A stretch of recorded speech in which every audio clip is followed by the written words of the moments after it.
Alright, so welcome to the SuperCoach Nuff channel, and today is the day, the first team list Tuesday for the year. So this is what we've all been waiting for, get to see how the team's going to line up for the new season. And I thought what we might do to make it a little bit special is we'll do a live look at the team lists. I haven't looked at the team list yet. It's literally 3 o'clock. You can probably see in the bottom right hand corner there. So 4 o'clock New South Wales time, obviously. So let's get into it. Bit of a clue there with Nico Hines in the picture, so that might be some good signs. So the first match, the Eels and the Storm, Thursday night, what we're waiting for. So I guess the first thing that drew my eye is Will Warbrick on the wing. That is fantastic to see. We like that. And I guess the other thing was the Parramatta second row. So it looks like Matt Doorey's going to get up and he's going to be joined by Bryce Cartwright in the second row. So a couple of options there around the same price, so that's very interesting. Jack Murchie on the bench there, I think he was lined up for one of those spots in the early mail, so it looks like there might be a definite option there at Parramatta. I guess in other sort of areas, it's all pretty straightforward. Bailey Simonson looks like he's going to get up on the other wing spot there. So Hayes Dunster, Sean Russell probably aren't in with a shout at this point. Um, yeah, other than that, it looks pretty standard. Four forwards on the bench, so it looks like Josh Hodgson will play 80.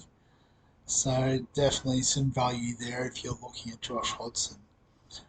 For the Storm, Nick Meaney at fullback, that was pretty well as per the script. Loiero and Katoa in the second row.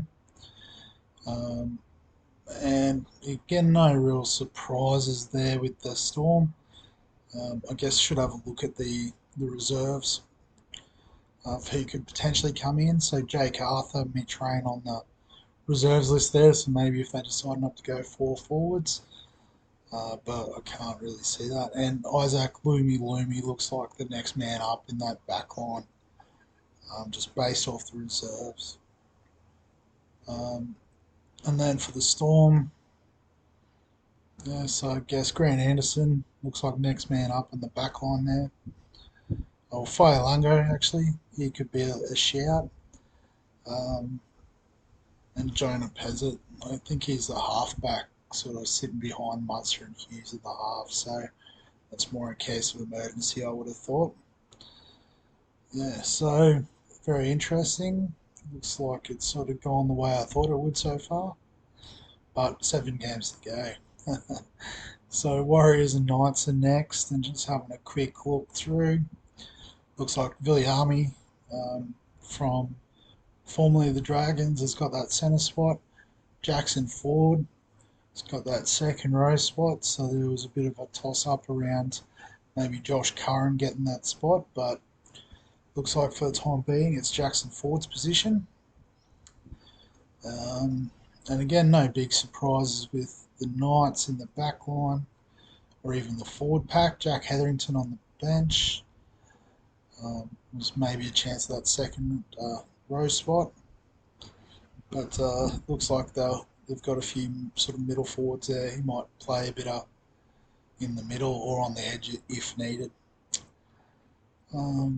So yeah, I guess other than those couple of cheap options, obviously Charles Nickel Clockstad playing at fullback is as good as a lock in there, I would have thought.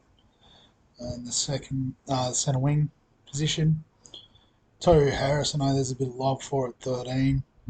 Uh, yeah, definitely a solid option, but I guess I got preferring a little bit of upside to begin the year. Um, and yeah, I think that's really all. I guess on the extended bench there, any sort of potential call ups? Yes, I guess the likes of Volkman and Lussick, Valia, all sort of next man up in their position. Um, Bailey Hodgson named in the 22, so it looks like he's not far off a start either, which is good to see in terms of potential downgrade options going forward. So the third game, Panthers Broncos. So as we get the team there, I guess the big one is Taruva on the wing. There was a bit of chat about Jesse McLean getting that wing spot, so looks like that's Taruva's. And I guess the way it's numbered, you'd say he's on the left, but you never know for sure.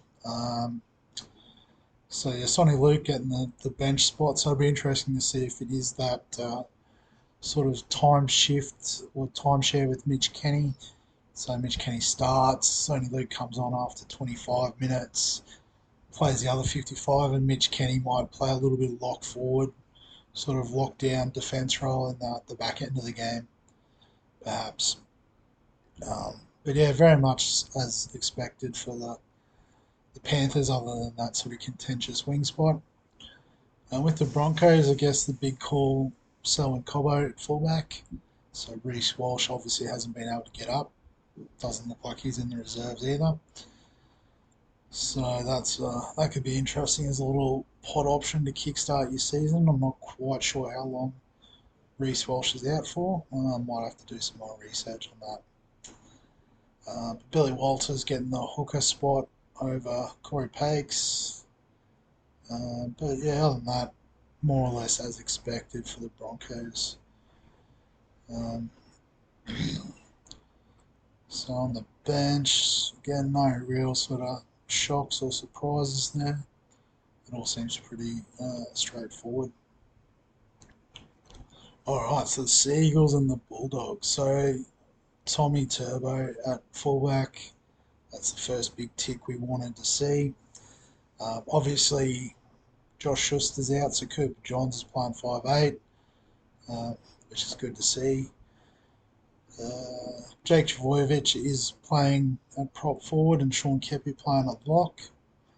So whether, that's just in number or position remains to be seen.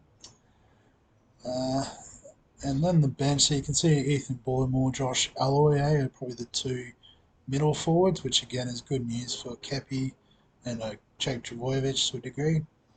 You've got Ben Trbojevic, who looks like he'll probably be playing a bit of edge. I'd imagine he'd be taking some time off to a luggy. And KO Weeks is that sort of utility player. He could come in and just try to carve up through the middle late in the game. And the Bulldogs, so a couple of injuries with the Dogs. Luke Thompson, ankle injury earlier today. So I can see that New Brown has pushed his way up into the lock position. But the back line looks like it was expected to be. The rest of the forward pack picks itself. And then interestingly on the bench, Jaden Tanner. I'll be honest, even as a Dogs fan, not 100% sure who he is. My guess would be that he's a sort of utility type back, maybe even hooker type player. Corey Waddell, big Frankie Pele. And the fact that, again, I don't know who Jaden Tanner is, I might have to actually have a look to save myself some embarrassment. Here we go. So it looks like he's a prop forward. So, yeah, I guess another middle forward there, but I guess I'd have him third in line after Pele and Waddell. So maybe big Frankie Pele is worth a shout. Cheap option in the front row. And Jacob Preston as well. So more of an edge back rower. So, yeah, we'll see how that rotation pans out.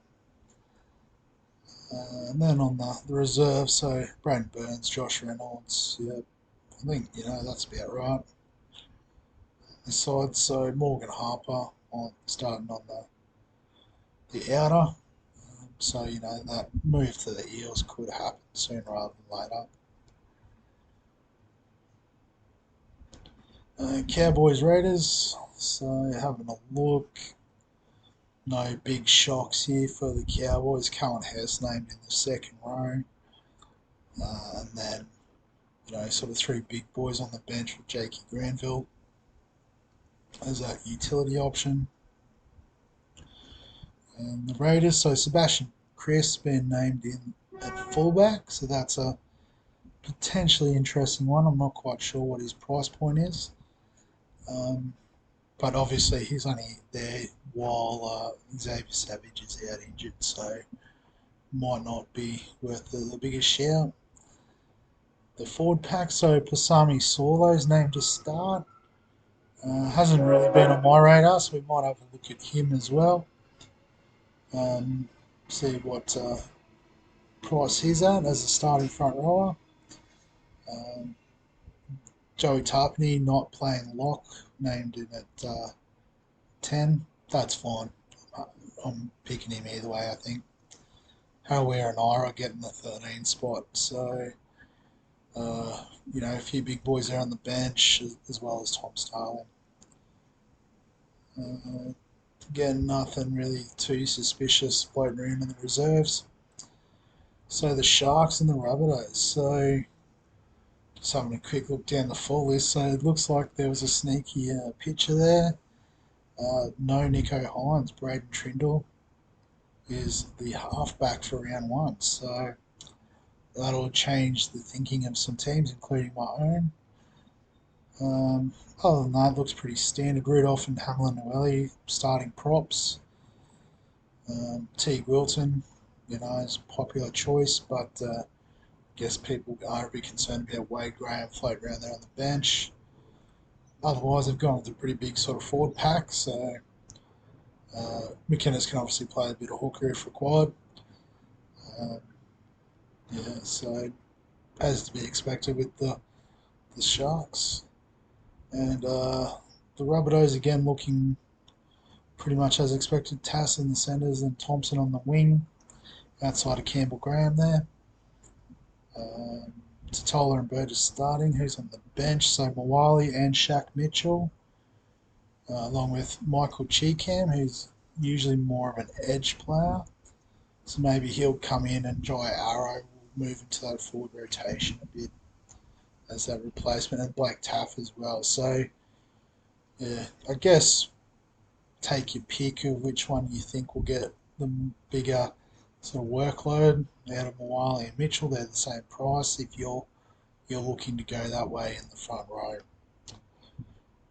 I guess not a lot there on the benches to concern ourselves with. So, Dolphins and the Roosters. So, the Dolphins, looks like it's pretty standard. So, Isaiah Katoa, there was a lot of talk about him being named over Milford, and that has obviously come true. And I guess the other bolt from the blue, Kurt Donohoe, maybe, named on the bench. He's going to be the utility sort of player, so probably relieving Marshall King and that sort of thing. So it looks like Ray Stone will play as a middle forward, probably third in line after SES and Nichols. Perhaps maybe more than SES. He doesn't play a lot of minutes usually, but we'll see. Probably not worth a shout anyway straight away. The Roosters, interestingly, Joey Manu hasn't got up, so Corey Allen has got that centre spot for the time being. The Butcher brothers in the second row there. Brandon Smith obviously starting. But then Baker, White and May on the bench, so maybe a bit of value there about White. Not too sure on the others. Siwa Wong, I think that's how you say it. He was a chance of starting on that bench, but obviously is in the reserves. So interesting. And then I think we're up to the last game, so the Tigers and the Titans. So just have a quick look through the Titans. The back line looks pretty as expected. Well, Charlie Staines on the wing. Not sure who potentially could have been there. I guess the big news is in the forward pack. So the big Stefano starting, which is great to see. And Sean Blaw's going to get a few games. So John Bateman was announced out with injury earlier today as well. So another sort of cheap option for our second row. bench. So Alex 12, Pole, and Kapoa, who can sort of play a more edge. So perhaps he'll replace Bloor at some stage, or could even come on and Papali could push into the middle rotation. So a bit light on in the interchange. Um, yeah, so that could be really good news for Sean Bloor for the first few weeks. The Titans looks pretty well as expected. So Kieran Foran there in the halves with Tanner Boyd at halfback. So that's good news for us in SuperCoach. Sam Verrills at hooker, rather. Isaac Liu's won that starting lock spot. So, Aaron Clark it was high on at the start, but he's not coming into my considerations. Yeah, although he probably will play big minutes through the middle, to be fair. But, yeah, and obviously big for feeder is a shout on most people's sides. In terms of the benches, not too much to concern ourselves with there either. So that's all the teams. Yeah, a couple of interesting shouts in terms of the the sort of cheaper forwards look like they're going to get some good minutes. Um, so I guess we'll put the team together and see how it looks and whether we want to perhaps bring in a couple more of those options that have come up. So I might start back to front because I don't think my back line is going to change too much, to be honest. So at fullback, we're going Teddy, we're going Turbo, locked in, pretty simple stuff. Tedesco has been doing it for years. Seems pretty injury resistant nowadays, so got to have him in the side. Tommy Turbo, obviously not as injury resistant, but with his upside and that price, he's got to be in the side. So they're going to stay the same. Centre wings, this might be easier if we go by ownership percentage. So Nickel Clockstad, the three cheap options, bottom dollar, so Alamati, Khan Pereira, William Warbrick, Taruva, and I'm probably going to have the hammer as well. And then the seventh one, at the moment, I'm leaning towards Isaac Thompson. So,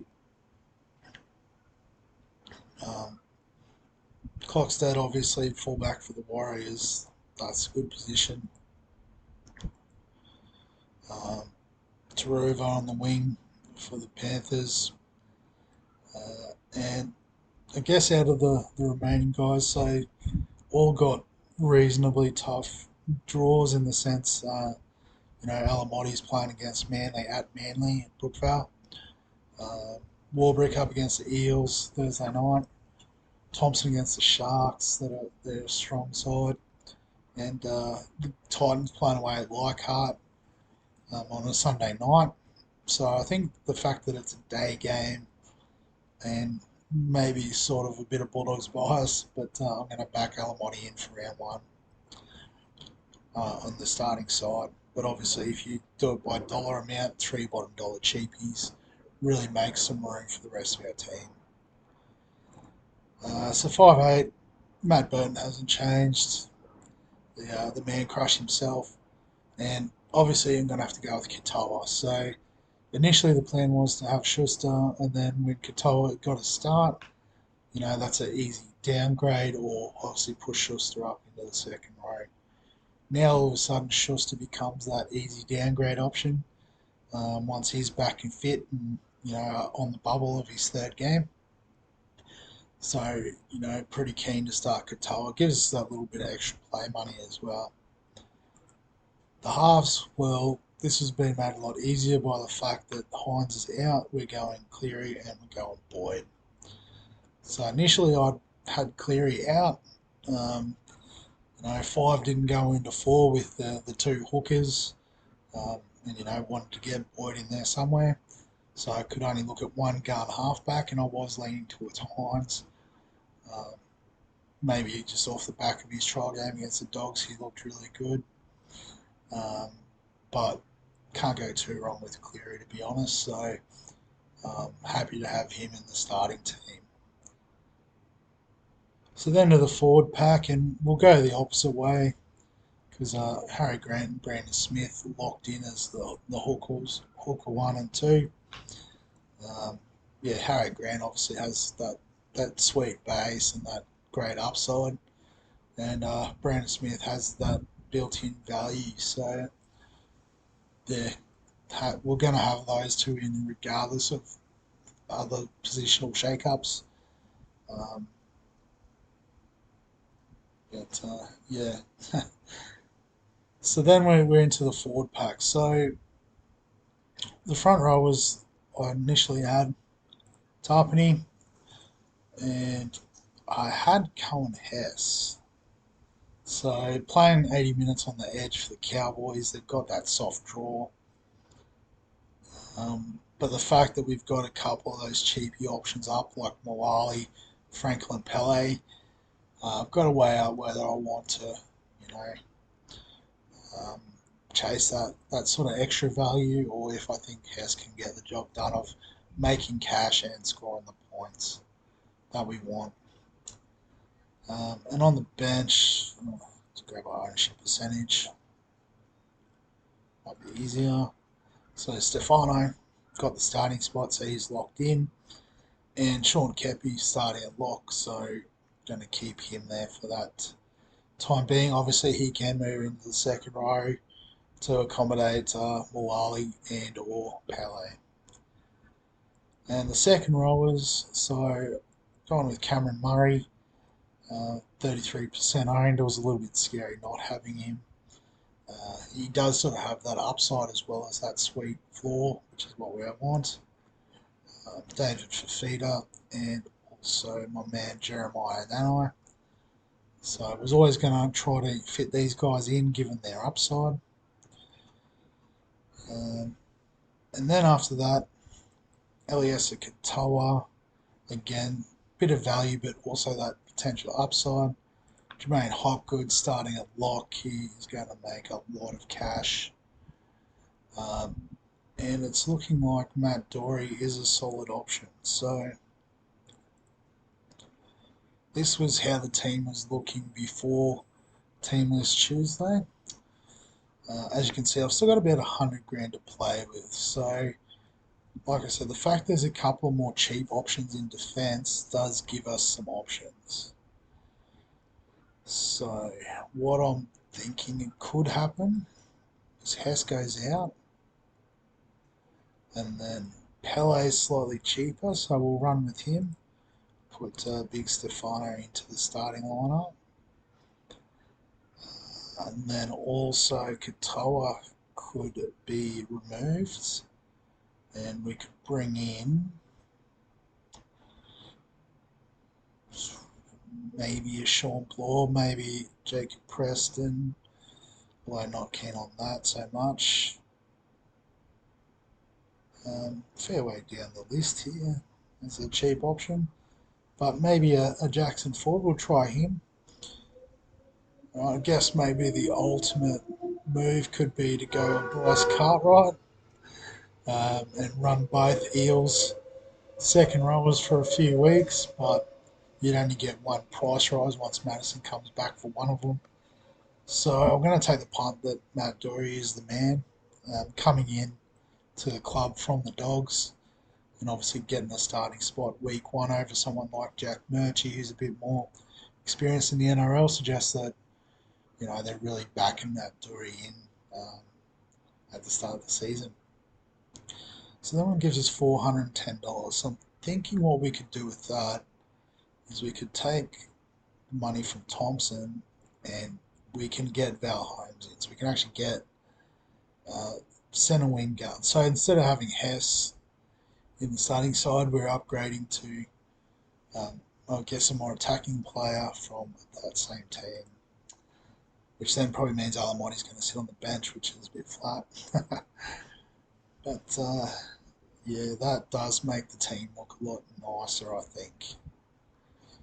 I guess, there's a bit of a question mark still around Wolves. Pele going to make a lot of cash. But I think the fact that they've got Tanner on the bench as well would suggest that he's currently is the number 2 forward, if not number 1. Because honestly, don't personally rate Corey Waddell that highly. Um, I'd love to see that. So I think even maybe if Thompson, Pangai come back in a few weeks, hopefully he holds his spot. That's sort of what I'm banking on. Looks like I do have the money to do a Mawali or yeah, so maybe yeah, could go Mawali as that front row forward 4. Um, in fact, I might swing that way. I feel like he's a bit more locked in than Pele, so I've got the money. I might as well go it.